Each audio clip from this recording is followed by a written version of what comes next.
আহিলে একদম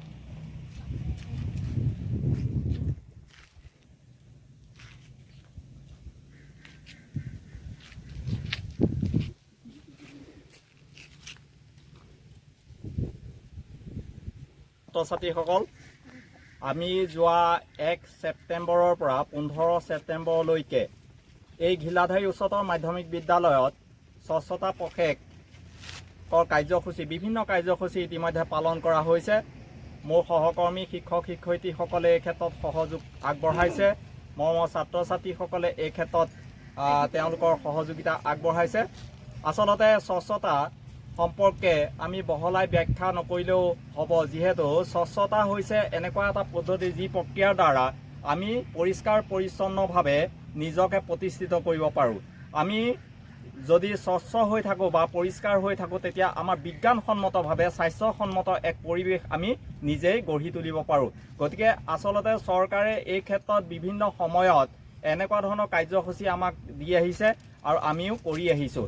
মূল কথাটো হ'ল বিজ্ঞানসন্মতভাৱে স্বচ্ছভাৱে বা পৰিষ্কাৰভাৱে জীয়াই থকাৰ যি জীৱনশৈলী, এই জীৱনশৈলীৰ লগত আমি সদায় আগবাঢ়ি যাব লাগে। আৰু এই কথাটোৰ ওপৰত গুৰুত্ব আৰোপ কৰি আমি স্বচ্ছতাৰ এই কাৰ্যসূচী পষেকজোৰা কাৰ্যসূচী আমি পালন কৰিবলৈ লৈছোঁ আৰু ইতিমধ্যে আমাৰ বিদ্যালয়ত চলি আছে। ধন্যবাদ।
কিমান